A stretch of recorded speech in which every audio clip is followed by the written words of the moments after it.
Hey everybody, welcome. Sarah here. I think most of you know me, but in case there's any new folks here tonight, I guess I'll introduce myself first and then we'll get right down to business. My name's Sarah Vermont. I'm the gal behind a company called Careeragsim, and I'm a career coach, which is why we're talking about this topic tonight. And I'm a career change coach. And specifically, I tend to work with people who have jobs that they would love to quit, but don't know what they want. So that's the kind of work I do. And that's why I've been talking a lot in the past week or so, done tons of interviews, talking to clients about it, talking to everybody about it. We're talking about this thing called the Great Resignation or the Big Quit.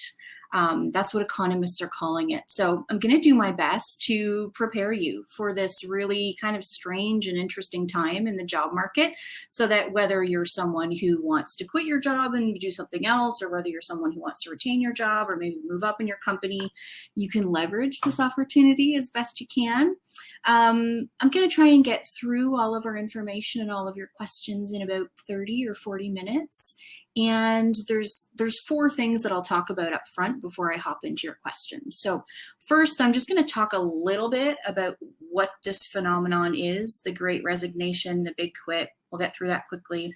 I also want to talk a little bit about why it's happening right now. And then I want to talk about how you can actually leverage this period to your advantage. First, if you're someone who's thinking about making a change, and then also if you're someone who's thinking about keeping your current position in the company you're working for now. So let me jump right in. Can someone just let me know if you guys can hear me okay? Nobody said otherwise, but I'm always a bit paranoid when I'm not using my big mic. Let me know. Maybe just pop a little note in the comments and let me know if you can hear me okay, because I'm just hanging out on my laptop tonight. We're not doing anything fancy. Let's see here. Okay, Pina, thanks for letting me know you can hear me. Hi, Amy, thanks. Okay, so the Big Quit, the Great Resignation, what is this? In a nutshell, we are in a really interesting period, and it's basically the biggest migration of people quitting their jobs in more than 20 years. That's a pretty big freaking deal. So more people are making changes in the job market, moving to other companies, quitting their jobs, than has happened in the past 2 decades. And that's a really big deal for a variety of reasons that we'll get into throughout the next half hour or so.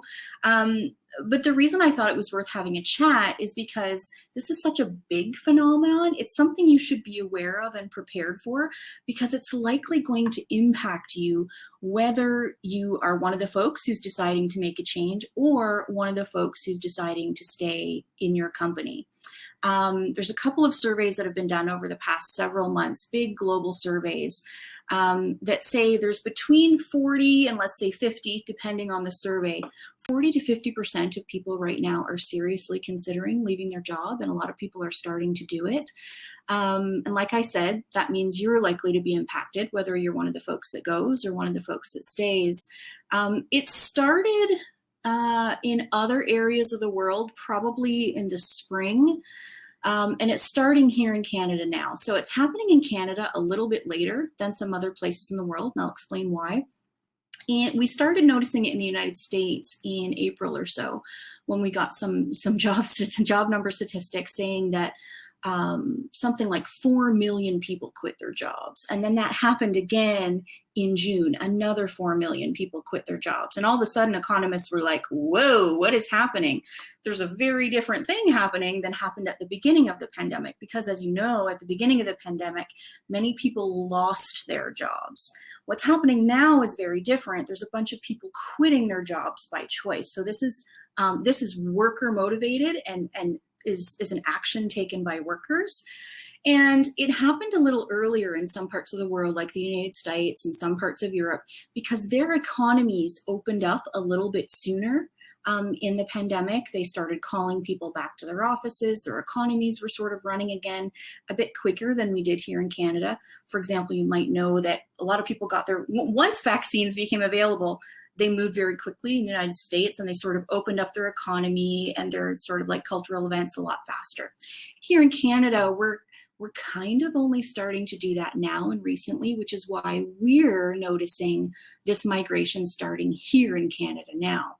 So it's been happening for a while in some parts of the world, and boy, in Canada, we're starting to notice it now, which is why it's something that's good for you to be aware of. So there's three main reasons why this is happening here now. It's sort of like the perfect storm of three things that are happening.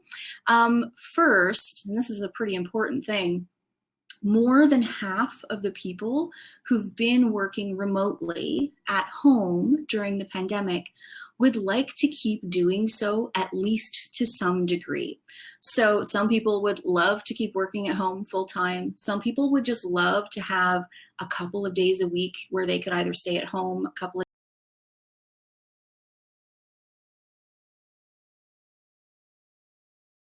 days a week where they could go into the office. People are generally looking for a little more flexibility. And if their employers aren't willing to give them that flexibility, a lot of people are ready to walk and go elsewhere. And so as people are getting emails from their managers and HR calling them back to the office, a lot of people are panicking and they're not getting the flexibility they want, and they are ready to walk. And a lot of them are doing it. So that's one reason why this is happening now at this point in time. Another reason why this is happening now here in Canada is, you know, there's a lot of workers, and some of you guys might be some of them. There's a lot of workers who sort of hung on and white knuckled it through jobs that they, you know, maybe jobs that they didn't even like before the pandemic, but things just got worse for them during the pandemic. So they've sort of like hung on and white knuckled through it during the pandemic. And, you know, people tend not to make career changes unless they feel safe. And like, who felt safe during a global pandemic? Nobody. So that's why so many people were sort of white knuckling and hanging on to jobs they didn't like. It's really understandable. However, now that the economy is opening up again, and now that people have access to vaccines, people are starting to feel much safer than they felt a year and a half ago. And so those folks who've been like just barely like clinging onto their jobs with their fingernails, barely hanging on, are like, they're tapping out. They're like, okay, I have just effing had it with this terrible manager or this toxic work culture, and I've finally got to make a change. So people have sort of reached a breaking point, and they're willing to make a change now because they just feel a little safer than they did, let's say, a year ago. Safety is always a really important thing when you're making a career change. The third reason this is happening now is the economy is opening up again. There's a lot more job postings. Many more companies are hiring. And so that means that there's more opportunities for folks who are wanting to make a change and have been wanting to make a change for a while. So for a lot of people, it feels like the timing is right to make a change, and a lot of people are doing it all at once. And with a massive number of job openings becoming available, everybody sort of feels like they've got dollar signs in their eyes, they've got hearts in their eyes. They're like, okay, like now is the moment. Which brings me to my next point. This is great news for people who are job seekers, for people who want to make a change, for a couple of reasons. With so many companies scrambling to hire people all at the same time, for freaking once, you guys, more power rests with people who are job seekers than with the companies themselves. And I'll explain why, because that might seem like a little bit counterintuitive to you. You might think, well, if there's tons of people on the job market, wouldn't it actually make it more competitive and harder to make a migration in the job market? And the answer is no, because there are so many new positions opening up, and for every person that quits their job, that company has to backfill someone and quickly hire someone right away. So there's far more hiring happening than there are people losing jobs. And that's really wonderful for job seekers, because it means you have more power than you typically do to ask for more money, better benefits, all of the things you want. So I have two pieces of advice basically for folks who are wanting to make a change right now. And the first is, like, do not settle when you're negotiating. Like, once you have a job offer, make sure you don't settle for things that you're not going to be happy with. Like, don't just panic and like hop on the next life raft kind of job that sort of floats by. You should negotiate for everything you want and negotiate it up front and get it in writing. So for example, I have a lot of clients right now who are not only negotiating for a higher salary, but they're also negotiating for better perks and benefits. So they're negotiating for flex time, they're negotiating for extra vacation time.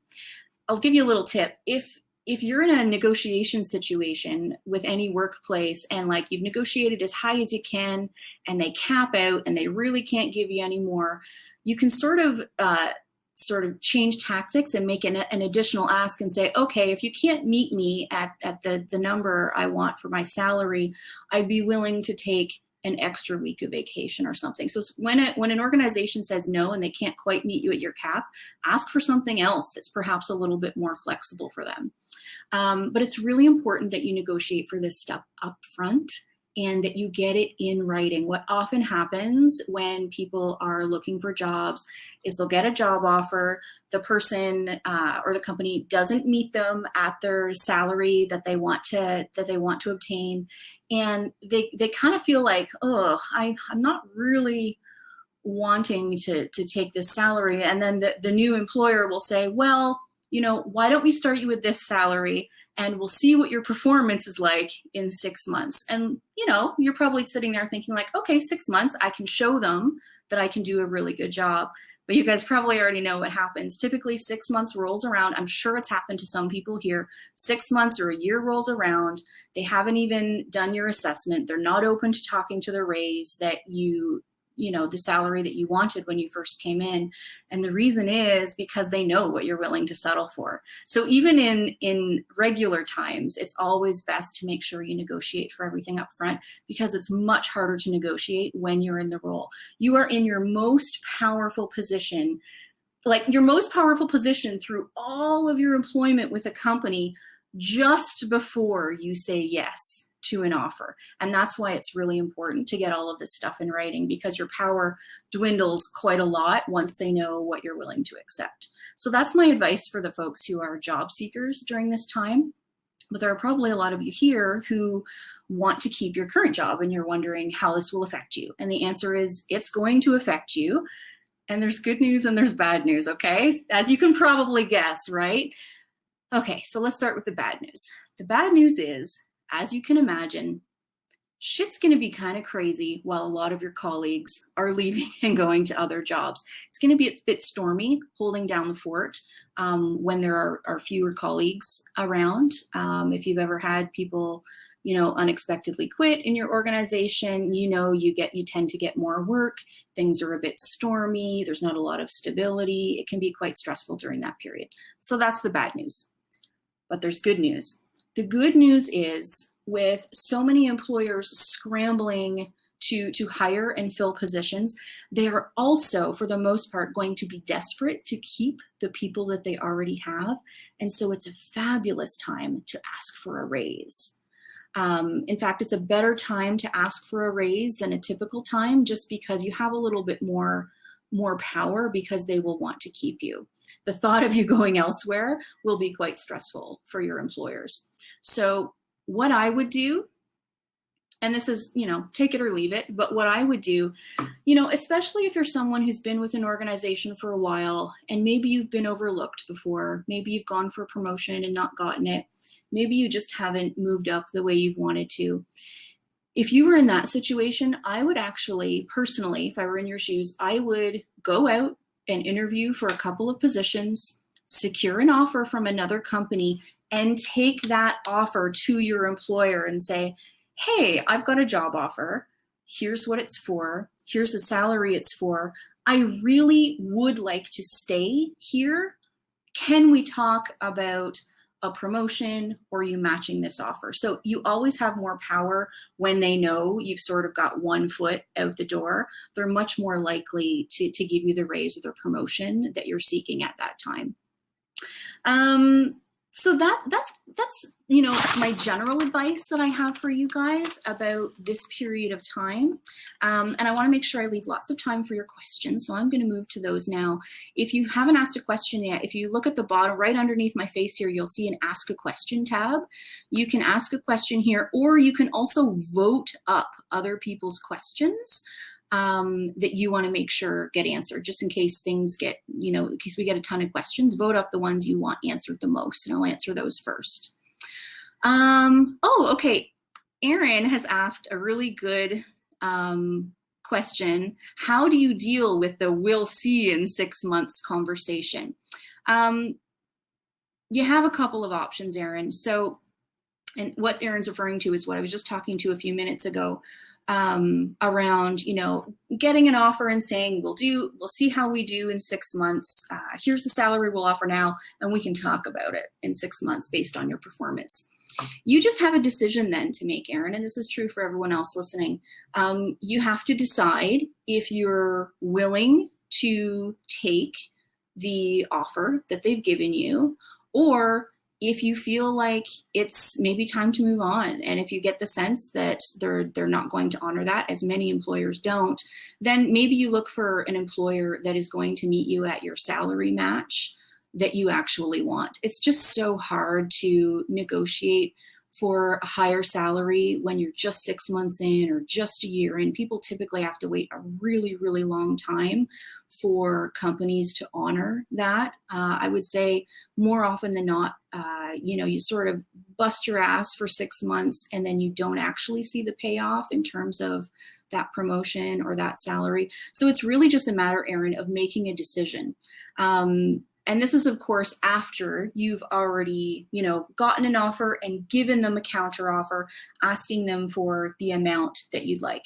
And it's always better to counter offer when you've done your research. So to go on a website like Glassdoor, for example, and see what similar companies are offering for similar positions, because that's a well-informed counter offer. If you just ask for like a cold number with no background, sure, they might say yes, but it puts the pressure on them to meet you at your offer when you come prepared with research. So that's what I would do, Erin, is give them a good, solid, well-researched counter offer, and then just make a personal decision. What you decide might be very different than what another person would decide, but it's up to you to decide if you want to take it or not once the negotiating is done. Okay, so let's see what other questions we have here. Let me see here. Okay. One question that I probably should have mentioned off the top. I don't think anyone's asked it, but I'm going to start with it. Some people, like clients in some of the interviews I've done, they've asked how long this period is going to last. Like, how long is this period where job seekers have extra power? How long is that actually going to last? And I think it's an important question. So this period where there's so much migration in the job market, it's hard to say exactly how long it will last, but I'll put this in context for you. Once people settle into their new jobs, that means there's going to be fewer positions open. And so it's really like once this sort of wave ends, it's going to be sort of like a big wave with lots of power for job seekers at the beginning, and then it's going to sort of taper off as people settle into their new jobs. Usually, like, migrations for people moving from one job to another, that might last for maybe 6 months, maybe 8 months, but it kind of depends on how much of the economy is open, how quickly people leave their jobs and move into their new jobs. But I'm guessing probably for 6 months or 8 months. But some of the best advice I can give you if you are a job seeker is to strike while the iron is hot. And don't wait too long to start looking for something else. Like, see if you can, maybe try looking for something this fall, winter. After that, of course, people make career changes all the time. So it's not a huge problem. You won't just have as much bargaining power as you have now. That's all. Okay, so I'm going to answer some of the questions that people have voted up. So this question is from Amanda and Jordan on Instagram, and they ask, what kind of jobs are people seeking? What fields of work are primarily affected? This is a really good question because usually when there's a lot of movement in the labor market, it's typically isolated to like one industry or like a few specific industries that are loosely connected. Like, we'll notice something happening. Oh, there's a big thing happening in the tech market, or oh wow, there's a lot of mobility in, I don't know, manufacturing. What we're noticing this time around is that it's not industry specific. This is happening across all industries. I would say specifically though, industries where there are white collar workers. So industries where your workers are office workers, people working at a desk doing office work, intellectual office worker, white collar workers. It's happening across the board at those industries. So it's not limited to a specific industry, but all white collar work. And so that's good for everybody to know. Okay. Next question is from TJ on Instagram asking, for those of us who quit, do you think the new gig will be long-term or a rebound? It's a good question. And I would say, TJ, it probably depends on how much thought you put into your career change. If, you know, sometimes people just panic and hop into another job right away.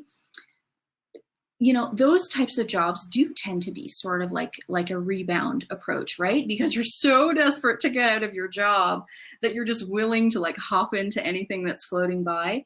So I would say the more thought you put into what you actually want, the better off you will be at getting a match at something that's actually aligned with all of the things you care about. And so I'm sure there are some folks here who you want out of your job, but you're like, my God, I don't actually know what I do want. I would maybe spend a bit of time figuring out what that is before you make a move. If that's you, I have a really great free 3-day course that you can take that sort of like helps you figure out what matters to you. It's not going to take you all the way down the rabbit hole in terms of figuring it out, but it's a really great place to start. In fact, I can probably pop this into, I'll give you guys the link right here for those of you who haven't taken it. You're welcome to use that if you're one of the folks who, you want to make a change and you, there it is. You can see it right underneath my face there now. If you want to make a change, but you're not sure what kind of change you'd like to make, that is a really good place to start. So TJ, I hope that answers your question to some degree. It basically depends on how intentional you are and how much thought that you've put into what it is you want to move to next. Okay, next question. This is from Vanessa. For those of us who have quit to reset and recharge, what do you recommend we do to maximize our time to set us up for success when we are ready to rejoin the workforce? Okay, Vanessa, God, this is such a good question. I am working with so many clients right now who are on sick leave or on the verge of needing to do a sick leave, or they're like really just hanging by their fingernails and they've got tons of burnout. So I'm sure you are not the only person here who has this question. It's a tough answer I'm going to give you because it's very hard to do, but I'll just be honest.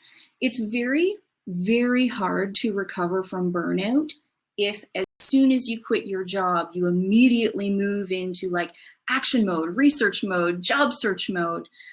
So for the clients I have who are able to do so, not everybody's able to do so, but for the clients I have who are able to do so, who maybe have like a little bit of a financial safety net that can see them through a couple of weeks, a couple of months, I always say that you actually recover from burnout faster if you allow yourself to rest.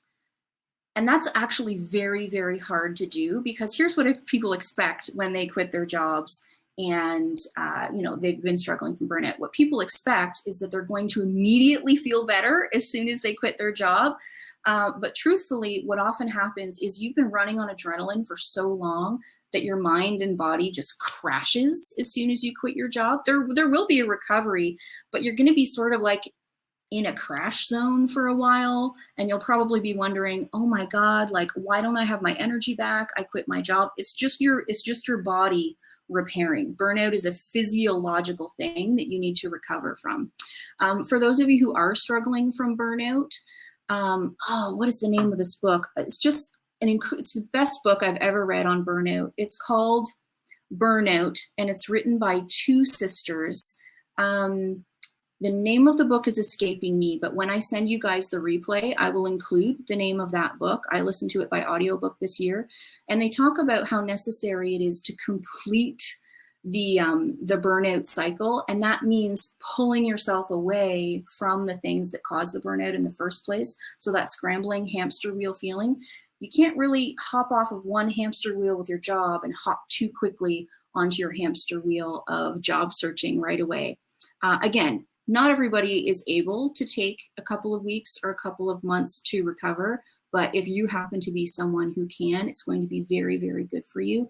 And you'll actually recover faster if you allow yourself a period of rest, because your body will recover faster. But again, it's very hard to do because, you know, you've left one job, you're probably panicking about finding more work, but that is in fact the best way to recover. And it's not an easy thing to do or an easy decision to make. So I hope that's helpful, Vanessa.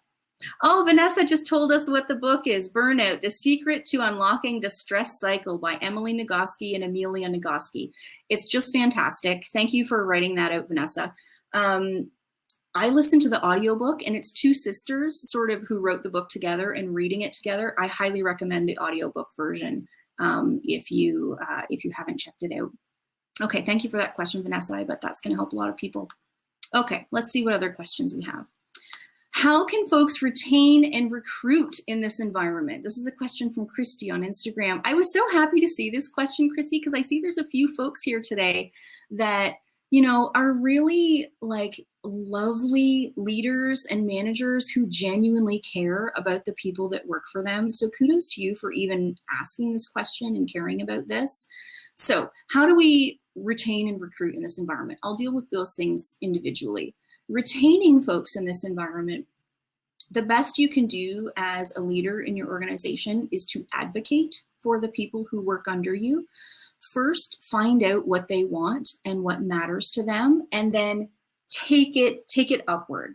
Unless you're someone working at the C-suite level, there's always going to be a barrier between, you know, the folks that are working under you and the folks that you report to, and you have more access to those folks than the individuals who report to you. And so it's a very uncomfortable thing to do, but it's a really worthwhile thing to do, just to sort of say to the folks working to you, listen, I only have a certain amount of power, but I would love to advocate on your behalf. Can we perhaps have an honest conversation about what you're needing right now? What would make you happy? I can't make any guarantees, but what I will do is take your concerns and your requests to my leadership team to see what we can do.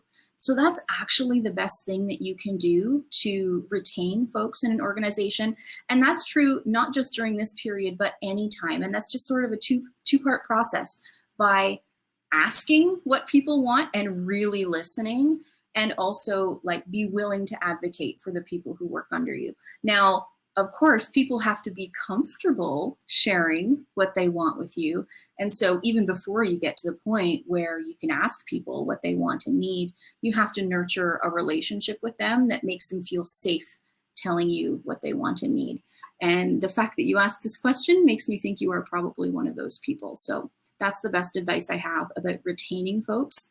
As far as recruiting folks in this period goes, I would say the answer is actually really similar.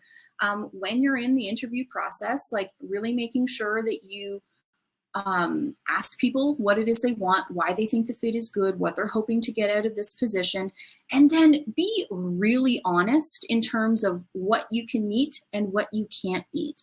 Because the truth is, if you hold back in telling people what the job is like or what the culture is like, or if you overpromise something that you're not sure if the organization can deliver, you're going to lose those folks down the road anyway. So I'm a big proponent of transparent recruitment will get you the best match for the longest period of time. So just be really open with people about, you know, what the culture's like, what the, you know, what the growth opportunities are like, and make sure all of their questions are answered. Maybe even let them talk to other people in the organization. It's a great recruitment method.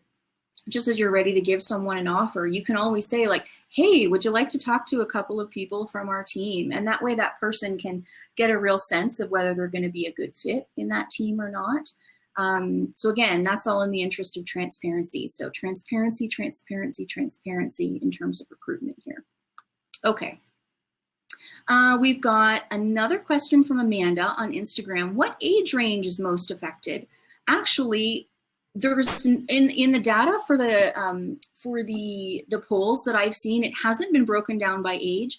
They're not suggesting that it's happening, like, let's just say, for people of retirement age or people who are 20 somethings. This seems to be happening broadly across the board for a lot of people who are white collar workers, whether they're just starting their career, mid-career, or late in their career. So again, this is another way that this is a really broad, pervasive thing that's happening.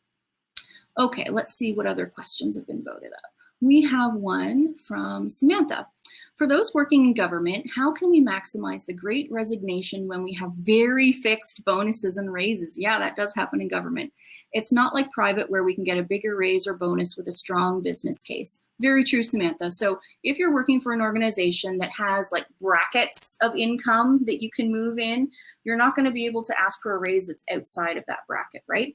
But when you're asking for a raise, you can make a strong business case to move up within your bracket, right? So let's say, you have a payment bracket that's, got a range of $18,000. Let's say you start at $70,000, but it goes up to like 88 or something, right? So let's say if you're working at $70,000 and you want to go up to 88, you have to make a strong business case for why you're going to bring, or not why you're going to, why you have brought more value to your department and how you're going to keep doing that. Outside of that, you're very right. You're not going to have, you're just not going to be able to, like, let's say, ask for like $110,000. So what you do in that case, if you want to stay in the same organization, is you have to move laterally to do that. So you have to move laterally to another department or report to another manager where the bracket is a little bit higher. There's just a lot of fixed situations when you're working in government. So you just have to work with what you're working with. You'll either have to move to another department or move to another job that is classified as a higher bracket. And that's truly all you can do. So it's probably not the answer you were looking for, but that's just how it is when you work in government. And I know you're probably well aware of that because I know you've been in government for a while. Okay. So let's answer another question. So we have a question here from someone, and they say, I am very ready to quit my current toxic workplace. After 20 years being there, the people who hired me are gone and the micromanagers have replaced them. Ugh, I'm so sorry. How do I use my current work environment for references when I can't trust my management to help me? Any suggestions for how to deal with this scenario? Yes, in fact, I have clients who've been in this exact same situation. A beautiful way to handle it is to have references. This is real old school, but it still works. Ask your former employers, the people who hired you, to write a old school reference letter. I know that sounds so outdated, but it demonstrates that you have had leaders who can speak very, very highly of you, even though you don't have a great relationship with your current employer. At the end of the hiring process, they probably will want a reference from your current employer, but before they get to that process, I would see if they would be willing to accept a reference letter or a couple of reference letters from previous bosses that you've worked with. It works beautifully. It sort of demonstrates that you have done good work in the past, that people think highly of you and are willing to vouch for you when you're moving into a new position. It's so hard when you've been with one organization for 20 years if your relationship with your current manager is not a great one, because that's 20 years of work that perhaps that manager isn't going to vouch for. So I really feel for you. See what you can do about getting a couple of your previous bosses on board to advocate for you and write those old school reference letters. I hope that's helpful for you. Okay, we've got a few more questions here. One question here from Nova on Instagram, who's asking, how can I maximize this time to find a job right out of school? Good question. Your situation is not a whole lot different than anyone who's been working for a while. You're going to be sort of like out there in the job market. You're going to have, obviously and understandably, far less experience for some positions, but that's true for every single person who's ever started a career out of school. So here's my best advice, whether it's this time or really any other time. In your 20s, particularly the first few years out of school, it's best to take a job where you sense you can learn a lot. Don't just take the first job where you feel like you can like lock in and you know it's just like the safest job possible. Find one where you feel like you're going to learn a lot, and then let's say a year and a half, 2 years in, when you feel like you've learned as much as you can, it's time to move on and take all of those skills you've learned to another place. Even internally, you can like apply for another department, but take your skills and abilities somewhere else where you can learn even more. Because the truth is, in any job at any age, there's always a period of learning and then a period where we sort of like coast on the knowledge that we've gained. In your 20s, it's really important to learn as much as you can. And then when you feel like that learning curve is sort of ending and you have enough knowledge to sort of coast in the job, that's a signal that it's time to move again to another position. It's really important to do it in your 20s because that's actually where you can get the most mobility the fastest in your career. And it's because you're switching jobs fairly regularly in your 20s, moving up quickly, not even necessarily in the same organization, but moving quickly and demonstrating that you're able to learn a lot and take those skills and move elsewhere. And that's true not only during this time, but any time when you're trying to navigate your career in your 20s. So great question, Nova. Okay, got a few more questions here. One from Samantha. Will this trend potentially reduce the long pandemic hours? Myself and friends are currently working 12-hour days at home. We're hoping this will improve overall work-life balance again. My God, Samantha, that is my hope too. I bet it's the hope of every single person here. And my answer is, I don't know. Here's what I expect will happen. I expect, well, first of all, let me say, so many people are experiencing this. I literally had a client last week who told me that their manager literally said aloud to the team, I'm just going to ask you to work on evenings and weekends on this because, I mean, what else are you guys going to be doing? It's a pandemic. So there's so many managers and bosses who just assume that you'll be able to put in the time because you're not busy doing other things because it's a pandemic. I am so sorry if that's happening to you, and I'm so sorry if it's happening to anyone here. It's not okay. But it's hard to say how this sort of migration in work is going to impact that kind of management, because here's the truth.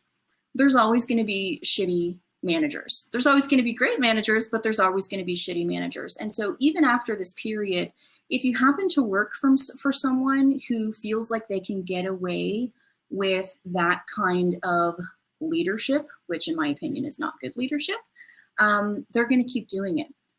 Here's the interesting caveat though. I think what we'll see in the next year or so is that employers who do that are going to lose their people to other employers who get it, who understand that people are fed up, who understand that people need work-life balance. And so I think we'll have a period where there's employers who get it and they'll be getting all of the good workers who've been really frustrated. And then there's going to be the dinosaur sort of employers who really aren't with it and think that they can get away with this behavior forever. And they're going to be hemorrhaging employees to those other employers. And so we're going to see, I think, a period where, you know, there's a lot of employers quick on the uptake who are willing to be flexible and give people what they need.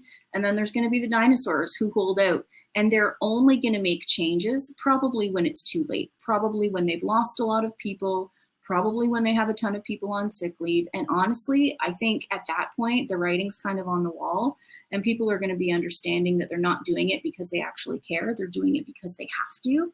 And there might be a little bit of slide back in those organizations. So that's a somewhat cynical assessment of what might happen, but I do expect that's what will happen is we'll sort of like see some organizations really getting it and moving quickly to give people what they need. And the dinosaurs just holding out and taking a last stand. And it's up to each individual to decide what's best for them in their workplace. So not the most optimistic answer I've ever given to a question, but that's what I think. That's what I think will probably happen, Samantha. Very good question. I'm glad you asked it. Okay. We've got a few more questions here. We've got one from Aaron saying, what if you've recently been promoted, but know you could leverage that for another role at another company? I got a 2-word answer for you. Do it. Why not? If you would genuinely like to work at another company and you do your research, absolutely leverage that. Listen, loyalty is a lovely quality, but we have to keep in mind that workplaces are workplaces, and they're not family, they're not friends. People generally want to move and grow in their company. And so if you think that there's another place out there that you would love to work, go ahead and leverage that promotion you've just received. You've got my seal of endorsement, my permission slip. I say go for it, my friend. That's true for you and anyone else who's thinking of doing so. So good luck with that. Okay, one more question here. So if you got any final questions, anyone, go ahead and post in the tab because we're about to wrap up. We've got one last question here from Samantha. Any tips for those transitioning to management in their new future, either internal or external? Yeah, of course. Okay, so let me see if I can give you a couple of quick nuggets here. I think maybe I'll echo something that I sort of touched on briefly before, and that is, in management, keep in mind what people complain about most in their managers, right? People always complain about micromanaging. They complain about management not listening, not giving them what they want. And so I'm going to kind of echo what I said in that question that someone asked about retention. As a manager, sometimes it's hard to make the transition from being someone who's a doer, you're doing tasks, a task-oriented, tactical sort of job, to moving to someone who is in charge of overseeing the folks who are doing that. And so one of the things that a lot of new managers struggle with is micromanaging, because you're so used to having to be involved in everything as a worker. So my best advice is to, trust the people who work for you, be there to support them when they have questions. So like scheduled check-ins and chats are a really wonderful thing, but do make sure that you try and build a relationship where they feel safe coming to you with problems. Because as a manager, if you don't create a relationship where people feel safe coming to you with problems, it's very hard to know what's going on in your team, and therefore it's hard to manage effectively because you don't know what hurdles people are running into. So the interpersonal part of management is so important. Make sure people know that you care about them, that you're willing to listen. Make sure you do listen and don't get defensive when people tell you what they're frustrated about or what you need. And then, like I said in that answer about retention, do your best to advocate for people, just make it clear, okay, I have some power, but not a ton of power. I'm willing to talk to the folks higher up about what you need. Why don't you guys tell me what you need? Tell me what you're frustrated with. Tell me where you're struggling, and then do your best to advocate on their behalf. There's a lot more I could say about moving into management, but I think I'll leave it there. It's a good place to start. Great question, Samantha. Okay. We've got another question from Dan, who says, hi, I'm thinking of leaving my employer with 20 years experience and move into a freelance career like data analysis or web development. I do have a technical background, Comp TIAA Plus and Network Plus, but it seems everything going online or cloud. Is this a right move? Thanks. It's hard to say, Dan. I just want to be really honest with you. I don't have a ton of knowledge about this particular industry. What I would say is actually what I have all of my career change clients do, and that is to have a couple of informational interviews with folks who are doing the kind of work that you want to do. And what I mean by informational interview, if you're not familiar with it, is just like a quick 20-minute chat with folks who are doing the kind of work you want to do, to see if your assumptions about that kind of work are in fact what that work is actually like. It's one of the most important phases of making a career change, and I have all of my clients do it, not just with one person, but with like a whole handful, several handfuls of people.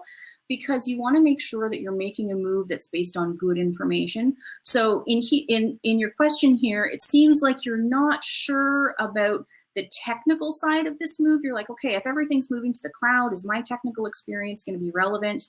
I don't have the knowledge to answer that for you, unfortunately. So I would invite you to reach out to a few people who are doing the work you want to do and ask them if you can, just have like a quick chat with them. So if you're, whether, this is for Dan and for anyone else, if you'd like to reach out to someone for an informational interview, here's how to do it, okay?